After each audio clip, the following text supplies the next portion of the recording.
அல்லாஹ்வுடைய தூதர் ஸல்லல்லாஹு அலைஹி வஸல்லம் ஒரு முறை அஸருடைய தொழுகை நிறைவேற்றுவதற்காக பள்ளியில் ஒன்று சேர்ந்திருந்த பொழுது ஒரு நபித்தோழர் வந்தார். அல்லாஹ்வுடைய தூதரே, பாவம் செய்து விட்டேன், தண்டனையை கொடுங்கள் என்று கூறினார்.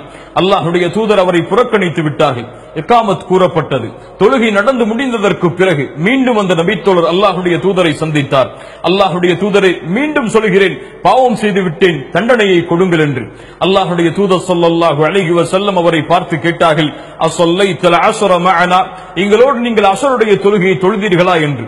அவர் சொன்னார், ஆம் என்று. அல்லாஹ்வுடைய தூதர் ஸல்லல்லாஹு அலைஹி வஸல்லம் சொன்னார்கள், அல்லாஹ் உன்னுடைய பாவத்தை மன்னித்து விட்டான், நீ சென்று விடு என்று. சுப்ஹானல்லாஹ். தொழுகை எம்முடைய பாவங்களை எம்மை அறியாமலேயே மன்னிக்க வைக்கும். தொழுகையை நிறைவேற்றுங்கள் சரியான முறையில்.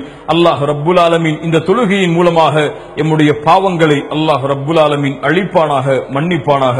அஸ்ஸலாமு அலைக்கும்.